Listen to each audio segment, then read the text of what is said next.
have such sights to show you. Welcome to Nightmare on Elm Street. I can control myself.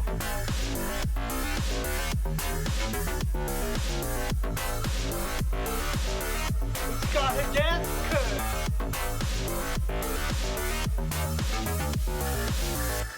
What an excellent day for an exorcism. Hey, what's up, guys? This is Josh from Nightmare on Woodsboro Lake. I hope everyone had a fantastic Thanksgiving with all their friends and family. Today is Black Friday, and what better of a day to do the Thanksgiving review? It is going to be spoiler-free, and we are talking about 2023 Eli Roth's Thanksgiving. For many of you, obviously, we all know if we're huge horror fans and even watch some more of the funkier horror movies. Back when there was the double feature with like Planet Terror, there was like these fake commercials for these horror movies, and Thanksgiving was one of them. And it has taken so freaking long for them to come out with this, but it was really, really enjoyable. I'll tell you that. I had heard spoiler-free reviews from other people, and so I've heard both sides of the fence. Me, I enjoyed it a lot. It reminded me a lot of like mid '90s to early 2000s horror films. It was like a straight slasher, and with Eli Roth, he's a mixed bag, for sure. Especially because in the last couple of years, I finally watched Green Inferno, and yeah, that had some moments in it for sure. And this one is just the same. It's a run-of-the-mill slasher movie. You have this event that sets up the course of motion for the rest of the film, with a Black Friday event gone wrong. And then we fast forward a year, and then you have this killer going after everyone who was involved in this. So you're like, okay, you've got the whodunit, but you're focused on the fact that, okay, well then it has to be someone that was affected by this instance.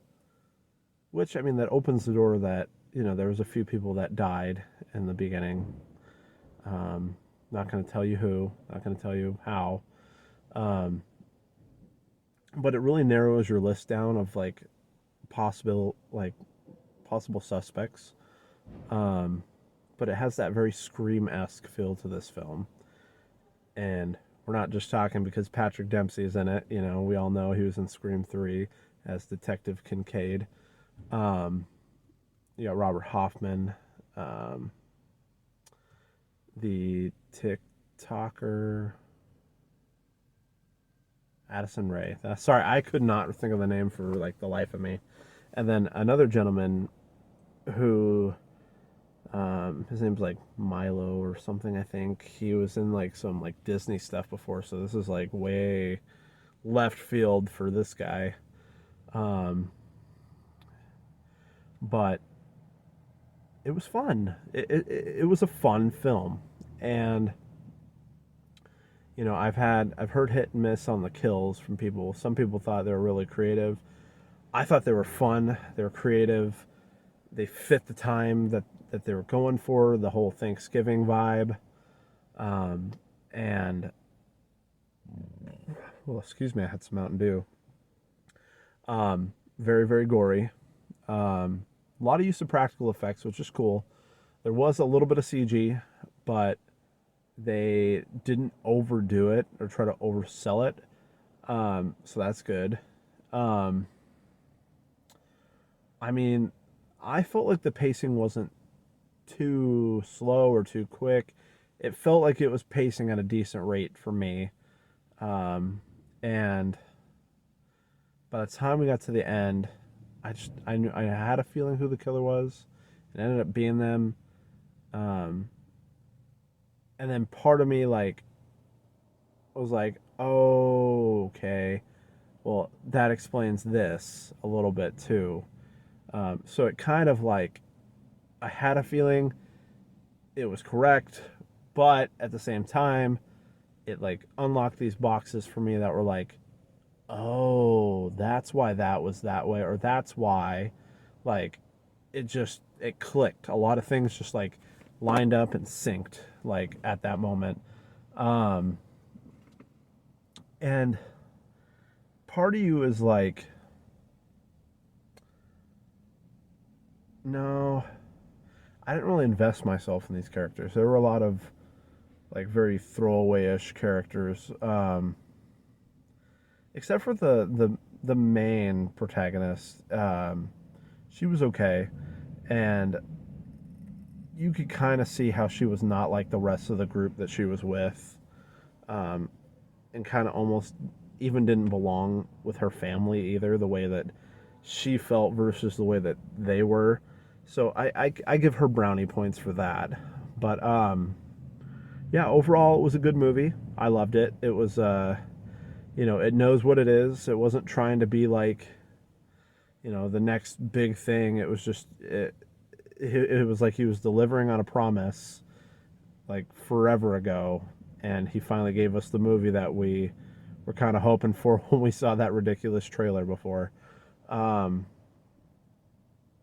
but yeah, I would definitely recommend it. I'm going to buy it when it comes out. Um, like I said, today's Black Friday. Don't do anything crazy that's going to get some person pissed off at you and come back for you a year later. Not worth it, guys. Not worth it. Whatever you're purchasing today is not worth it. Like, I'm not big on Black Friday. Sorry, I don't want to get in a tangent or a rant here, but it definitely speaks volumes to how people get on Black Friday for just like only like the littlest percent off. It's not even like, it's not always the best deals anyway, but they would put someone's else's safety below an inanimate object. It just blows my mind. Um, that, and then we live in such a consumerist society. It's like buy, buy, buy, buy, buy. Self gratification, self gratification. The only thing I ever really use Black Friday for is if I'd get a few things for some people. Most of the time, though, throughout the year, I shop and I get my gifts as the year goes by, when I find things.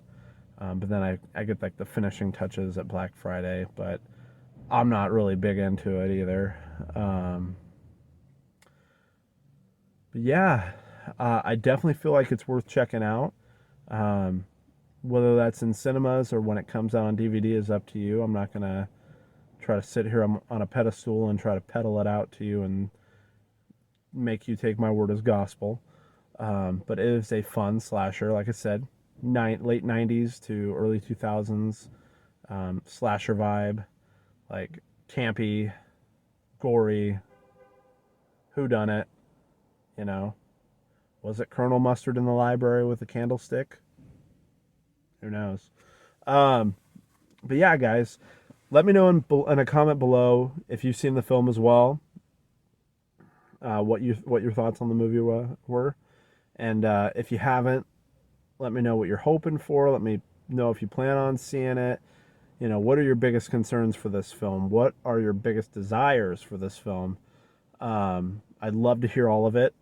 Like I said on my other videos, I love the banter. I love chatting with you guys. So feel free to comment, or feel free to hit me up on Instagram on Nightmare on Woodsboro Lake. I'm always up for conversation. Sorry.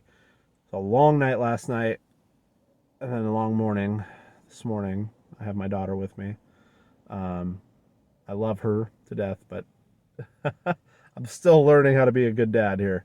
Still learning how to be like super parent. But yeah, thank you guys so much for tuning in.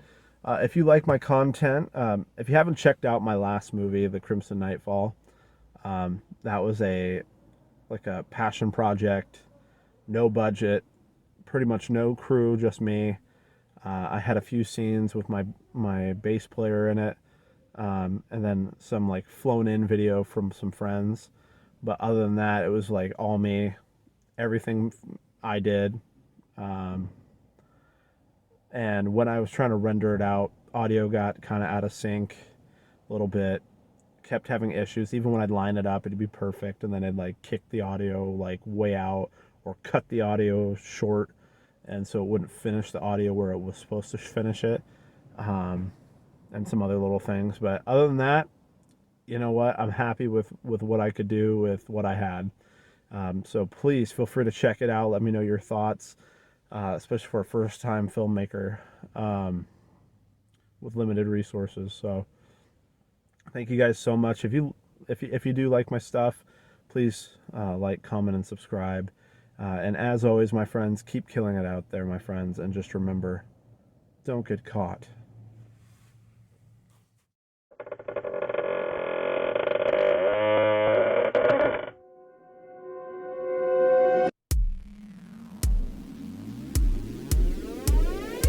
Don't let the ghosts and the ghouls disturb you.